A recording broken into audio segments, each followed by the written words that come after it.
Hello everyone, welcome back to the concept booster series. And आज के इस series में I have come up with a very important concept जो बहुत लोगों को गलत पता है। छोटा सा सटल कंसेप्ट है, ज़्यादा टाइम नहीं लगेगा। That is the concept of weighing machine. आज के वीडियो में हम समझने वाले हैं कि वेइंग मशीन का मैकेनिज्म क्या है एंड वो अल्टीमेटली क्या मेजर करता है एंड किस यूनिट में मेजर करता है। पहली बात, मिसकंसेप्शंस की बात कर लेते हैं। हमें क्या लगता है कि भैया देखो देखो देखो देखो, ये मान लो एक वेइंग मशीन है। आप वेइंग मशीन के ऊपर खड़े हो, ठीक है। आपका कुछ ना कुछ मास होगा। अब अगर आपका मास है m, तो आपका वेट कितना हो जाएगा? जूनियर क्लासेस में आपको ऐसा लगता है कि weight is equal to m into g, mass into acceleration into gravity, जो आपके टीचर्स बताते हैं। तो आपको लगता है कि अगर आप वेइंग मशीन के ऊपर कौन सा फोर्स लग रहा है ये देखो, तो वेइंग मशीन के ऊपर तो आपका वेट mg लग रहा है। इससे बड़ा मिसकंसेप्शन इस दुनिया में कुछ नहीं है। आपको अगर ऐसा लगता है कि वेइंग मशीन के ऊपर आपका वेट mg लग रहा है, अगर आपका मास है 60 kg एंड अगर मैं g के वैल्यू को 10 मीटर पर सेकंड स्क्वायर मानूं, तो आपको ऐसा लगता है भैया सही तो है, वेइंग मशीन के ऊपर तो मेरा मास 60 इंटू 10 600 न्यूटन, यही तो लग रहा होगा एंड यही तो आंसर होगा। बिल्कुल नहीं, बिल्कुल नहीं। This is a misconception. अगर आपको ये लगता है तो ये वीडियो देखना चाहिए, तब समझ में आएगा कि क्या लगता है क्या नहीं लगता। एंड इन दोनों क्वेश्चंस का एक बार आंसर कर ले। वेइंग मशीन मेजर्स, नाम ही है वेइंग मशीन, तो बोलेंगे सब वेइंग मशीन तो वेट मेजर करता है। बिल्कुल गलत, बिल्कुल गलत। देखेंगे क्यों? मास नहीं, सुनना, मास भी नहीं। Weighing machine measures normal force. Weighing machine उसके सरफेस के ऊपर जो लेग्स कांटेक्ट में है, आपके लेग्स वेइंग मशीन के सरफेस के साथ कांटेक्ट में है, तो कांटेक्ट फोर्स कौन सा आया on a molecular level? Normal force. आपने वेइंग मशीन को वेट mg से पुश नहीं किया, ग्रेविटेशनल फोर्स से पुश नहीं किया। ग्रेविटेशनल फोर्स तो आपके सेंटर ऑफ ग्रेविटी में लगता है, अभी बताऊंगा कैसे। नॉर्मल फोर्स अभी बताऊंगा कैसे। Weighing machine gives the reading. भैया अभी आपने बोला नॉर्मल फोर्स मेजर करता है, फोर्स का यूनिट तो न्यूटन में होता है, तो रीडिंग भी न्यूटन में देता होगा। गलत। अरे भैया बार बार चेंज कर रहे हो। अगर weighing machine normal force measure करता है, चलो हमें वो भी तो समझ में नहीं आया, नॉर्मल फोर्स मेजर करता है तो उसका यूनिट तो न्यूटन होना चाहिए। नहीं, फाइनल यूनिट केजी होता है। आपने देखा होगा बहुत बार, इंडिया में आपने वेट मेजर किया होगा। बाहर की चीज़ों का बात नहीं कर रहा हूँ, पाउंड्स या वो किस पे मेजर करते हैं हमें नहीं पता। इंडिया में जब आप वेइंग मशीन के ऊपर खड़े होते हो एंड आप बोलते हो कि मेरा वेट है 65 केजी, इंडिया में स्टेटमेंट चलता है वेट 65 केजी, बट वेट का यूनिट तो न्यूटन है, मास का यूनिट केजी है, मास का unit is KG and weight का unit is newton, weight is a force. So आप बोल रहे हो कि भाई साहब वो नॉर्मल फोर्स मेजर करता है बट साला रीडिंग देता है केजी में। ऐसा क्यों? ऐसा क्यों? Let's see the concept. Okay, सुनना, the concept of weighing machine. Let's say we have a weighing machine WM and a person of mass m is standing on the weighing machine. All right? Okay, थोड़ा सा बड़ा करके दिखा दे तो मैं आपको अच्छे से समझा पाऊंगा। ये आपका weighing machine and this is the person standing on the weighing machine of mass m। अब सुनना, फोर्सेस कहाँ लग रहे हैं, किधर लग रहे हैं, हम फोर्सेस मार्क करेंगे। मैं एक काम करता हूं, वेइंग मशीन को थोड़ी देर के लिए अलग एंड इस पर्सन को हमने थोड़ा सा सेपरेट करके दिखाया, सारे फोर्सेस मार्क करने के लिए, ठीक है। एंड ये इधर, ये वेइंग मशीन है, ये अर्थ का सरफेस है, ये अर्थ का सरफेस है जहां पे वेइंग मशीन रखा हुआ है। अब सुनना, सबसे पहले हम लोग ग्रेविटेशनल फोर्स मार्क करते हैं। अगर आपने मेरा एक वीडियो देखा कि नॉर्मल फोर्स कैसे ओरिजिनेट करता है या misconception of Newton third law of motion, वहां पे मैंने आपको फोर्सेस मार्क करना सिखाया था। ये अर्थ का सेंटर है, ये आपके बॉडी का सेंटर ऑफ ग्रेविटी है। ये अर्थ का सेंटर है, ये आपके बॉडी का सेंटर ऑफ ग्रेविटी है। अर्थ क्या आपको ग्रेविटेशनल फोर्स से पुल कर रहा है? यस, बट वो ग्रेविटेशनल फोर्स क्या वेइंग मशीन के ऊपर लग रहा है? नहीं, ग्रेविटेशनल फोर्स तो आपके सेंटर ऑफ ग्रेविटी में लग रहा है। कितना? mg। क्या ये mg फोर्स वेइंग मशीन के सरफेस में लगा? बिल्कुल नहीं। mg फोर्स कहां लगा? Where does this mg force act? ये जो ग्रेविटेशनल फोर्स है, this acts on centre of gravity, this acts on centre of gravity of body. हमारे बॉडी में सेंटर ऑफ ग्रेविटी एक इमेजिनरी पॉइंट है जहां पे हम लोग ये एज्यूम करते हैं कि टोटल वेट वही पे एक्ट करता है। अब तो अर्थ ने आपके सेंटर को पुल किया विद mg, तो क्या आप भी according to Newton's third law earth के सेंटर को पुल करोगे with force mg? Yes, these two forces are action reaction pair. Earth ने आपके सेंटर को पुल किया, आपने अर्थ के सेंटर को पुल किया, these are gravitational force. Now let's mark the normal force. अगर आपको नॉर्मल फोर्स के ऊपर मिसकंसेप्शन है, आप मेरा पहला वीडियो देखो, वो मैं यहाँ पे क्लियर नहीं करूंगा, लेंथी हो जाएगा वीडियो। नॉर्मल फोर्स कैसे ओरिजिनेट करता है अगर नहीं पता, मैं वीडियो का लिंक दे दूंगा, आप देख लेना। क्या इस पर्सन के लेग्स वेइंग मशीन के साथ कांटेक्ट है? हाँ, तो क्या यहाँ पे एक कांटेक्ट फोर्स है? Yes, that contact force originates at the molecular level. I have already explained how, and that is the normal force. क्या इस पर्सन के लेग्स ने वेइंग मशीन को नीचे पुश किया विद सम फोर्स? यस, क्या person के लेग्स वेइंग मशीन के साथ कांटेक्ट में है? हाँ। क्या पर्सन के लेग्स ने वेइंग मशीन को पुश किया नीचे की तरफ विद सम फोर्स? यस। क्या वो फोर्स mg है? नहीं, वो फोर्स क्या है? नॉर्मल।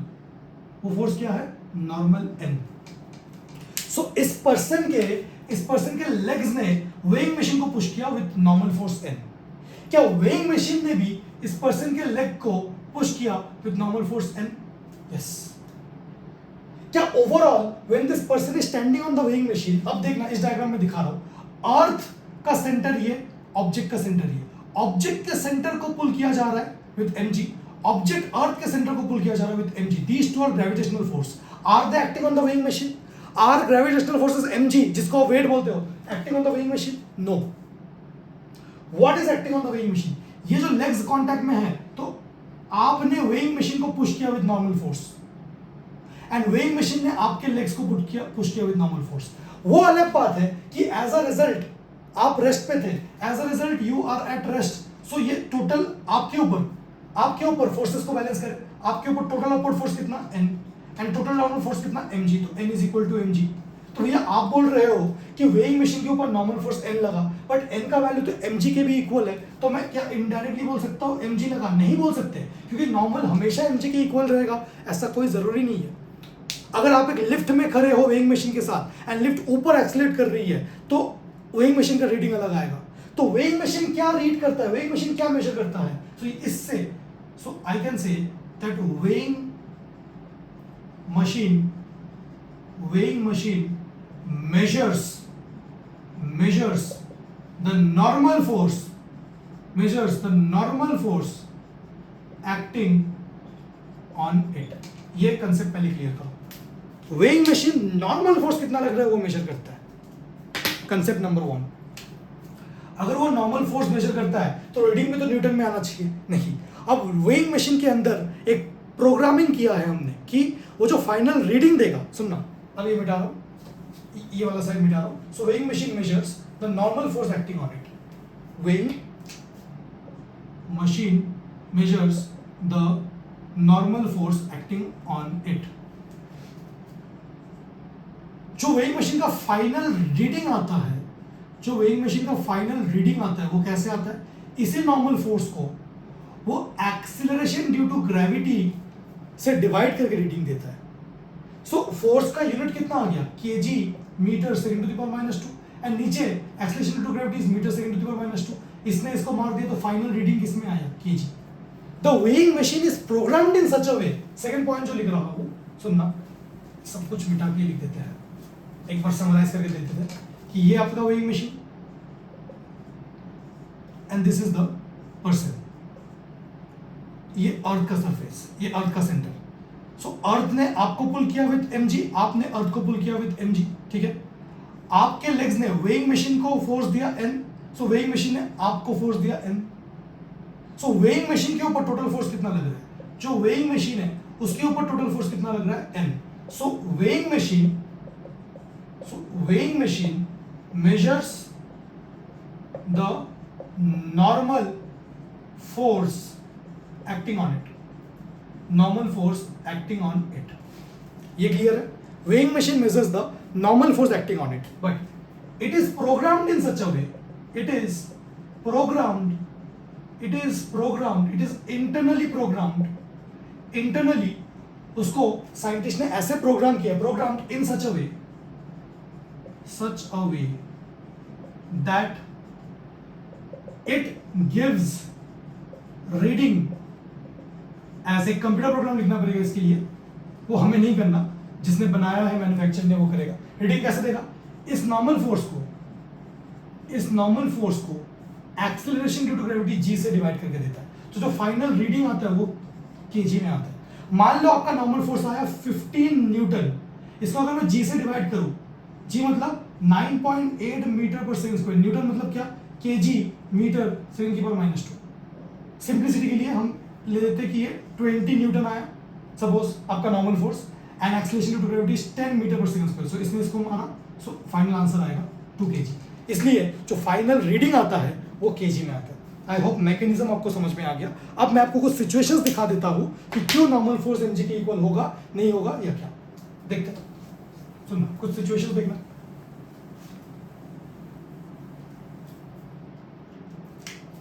सिचुएशन नंबर 1, एक लिफ्ट है, लिफ्ट के अंदर एक वेइंग मशीन है and there is a person of mass let's say 60 kg inside the weighing machine। उसका मास तो कांस्टेंट रहेगा, ऑलराइट। अब देखना, let's say that the lift is at rest। Find reading of weighing machine। Find reading of weighing machine when situation number 1 lift is at rest। अब मैं weighing machine का free body diagram draw करता हूँ। Lift rest पे है, तो ये है अपना weighing machine एंड ये है the person of mass 60 kg। So क्या 60 into acceleration due to gravity question में बोला गया है 10 मीटर पर सेकेंड स्क्वायर, तो क्या आप बोलेंगे कि 60 इंटू 10 600 वेइंग मशीन के ऊपर लगा? नहीं। फ्री बॉडी डायग्राम ड्रॉ करते हैं। क्या अर्थ ने इस ऑब्जेक्ट को पुल किया विथ mg? यस। क्या इसने भी अर्थ को पुल किया विथ mg? हाँ, वो अलग बात है, वो रिएक्शन पे शो नहीं कर रहा। क्या इस पर्सन के लेग्स ने वेइंग मशीन के ऊपर एक फोर्स डाला n? हाँ। क्या वेइंग मशीन ने भी इस पर्सन के लेग्स को एक फोर्स डाला n? यस।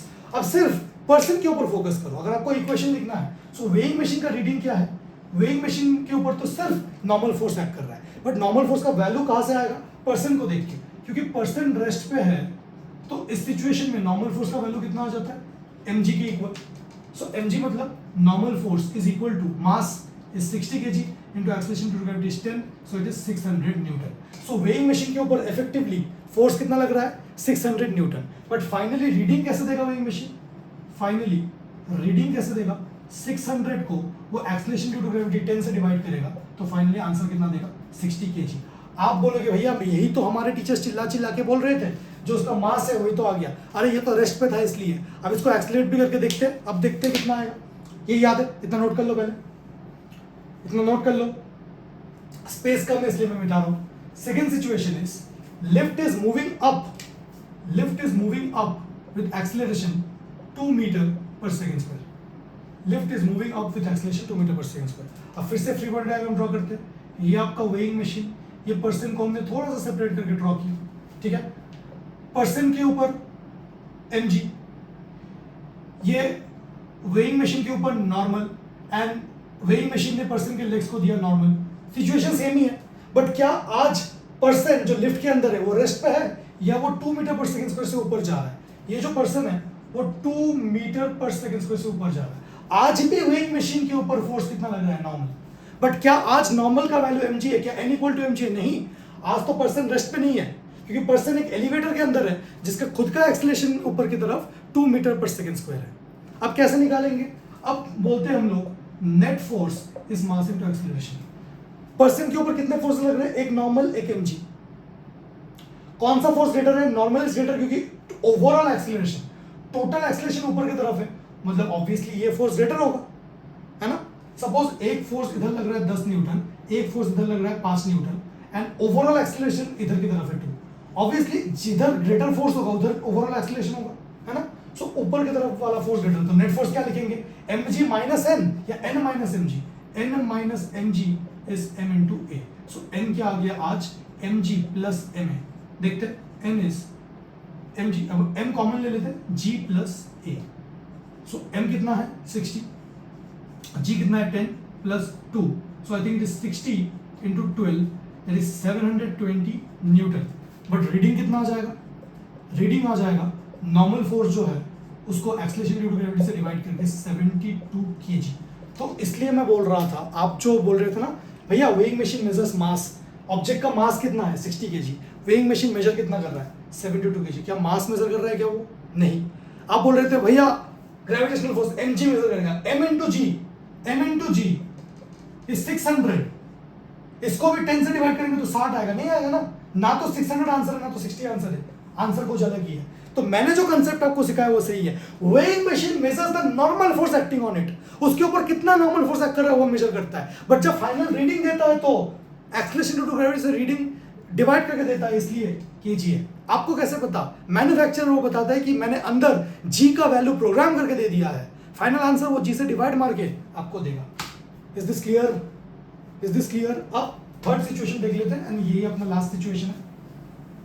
सो हमने देखा कि अगर लिफ्ट, आप ये प्रैक्टिकली देख सकते हो, एक वेइंग मशीन लो, लिफ्ट के अंदर जाओ, एंड लिफ्ट अगर एक्सलेट करके ऊपर की तरफ जाएगा ना तो आपको जो रीडिंग है आपके एक्चुअल वेट से ज्यादा मिलेगा आपको, आपके एक्चुअल वेट, इसका एक्चुअल वेट कितना है पर्सन का, इस पर्सन का एक्चुअल वेट कितना है, actual weight is m into G, मतलब 60 इंटू 10 600 न्यूटन, बट रीडिंग कितना आया था, रीडिंग तो आया था 720, मतलब 720 न्यूटन आया था नॉर्मल फोर्स, एंड उसको जी से डिवाइड करके 72 kg, मतलब इसका एक्चुअल मास कितना है 60 kg, एंड रीडिंग कितना आ रहा था 72 kg, ज्यादा आ रहा था ना। अब इस लिफ्ट को एक्सलेरेट कर देते हैं नीचे की तरफ with 2 metre per second square.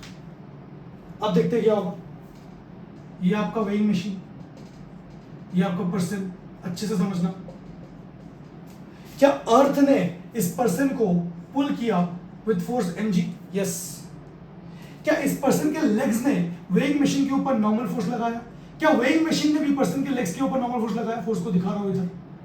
And क्या ओवरऑल वेइंग मशीन के ऊपर अभी भी नॉर्मल फोर्स लग रहा है? वेइंग मशीन के ऊपर हमेशा एक फोर्स लगेगा। आप ये मत बोलना, इस वीडियो का पर्पस क्या है, आप आज तक ऐसा सोचते थे कि भैया ये पर्सन है, ये जो mg है ना, mg लगता है वेइंग मशीन में, वेइंग मशीन के ऊपर mg लगता है या वेइंग मशीन के ऊपर नॉर्मल फोर्स लगता है? वेइंग मशीन के ऊपर नॉर्मल फोर्स लगता है। Is this clear? Is this clear? अच्छा, अब ये पर्सन नीचे की तरफ जा रहा है with 2 metre per second square. अब क्या लगाएंगे? Net force is mass into acceleration. अब बताओ, पर्सन के ऊपर दो फोर्सेस है, हमेशा पर्सन के ऊपर फोर्सेस को बैलेंस करो। वेइंग मशीन के ऊपर तो एक ही फोर्स है, पर्सन के ऊपर दो फोर्स है, एक है mg एक है नॉर्मल, बट आज एक्सीलरेशन नीचे की तरफ है 2 मीटर पर सेकंड स्क्वायर। सो आज कौन सा फोर्स ग्रेटर होगा, mg या n? Obviously mg will be greater, so force क्या लिखेंगे, mg minus n is ma। So n कितना आ गया, mg माइनस ma, सो n कितना आ गया, mg माइनस n। मास 60, g का value 10 minus 2, so I think it is coming out to be 60 into 8, that is 480 Newton. Reading कितना है, final reading कितना है, इसी नॉर्मल फोर्स के वैल्यू को हम लोग डिवाइड करेंगे 10 से, सिर्फ आया 48 kg। मैं आपके मन में चीजें फाइनल करना चाहूंगा, कंक्लूड करना चाहूंगा। What does a weighing machine, what is the mechanism of weighing machine? 2 points about mechanism of weighing machine. Weighing machine measures the normal force acting on it. Second point, weighing machine is programmed in such a way that the final reading is not equal to normal force. The final reading is normal force divided by the value of acceleration due to gravity at that place. The final reading is divided by the normal force divided by the value of acceleration due to gravity. And thus the final reading is in kg. Does the weighing machine always measure your weight? No, it measures the normal force acting on it and gives the value in kg.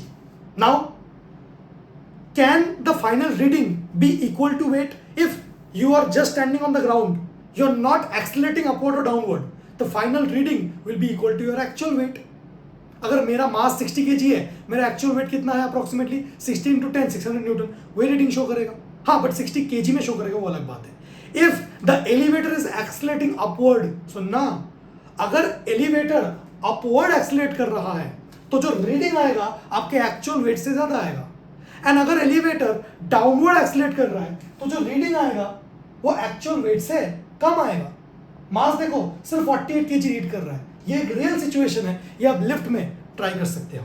So I hope इस video से आपको weighing machine का mechanism clear हुआ and final reading कैसे निकालते हैं different types of situations में ये क्लियर हुआ। अगर आपका और कोई मिसकंसेप्शन है या ऐसा फिजिक्स का और कोई टॉपिक है जो आप चाहते हो कि मैं समझाऊं, आप मुझे नीचे कमेंट सेक्शन में बता सकते हो। Till then happy learning, take care, bye.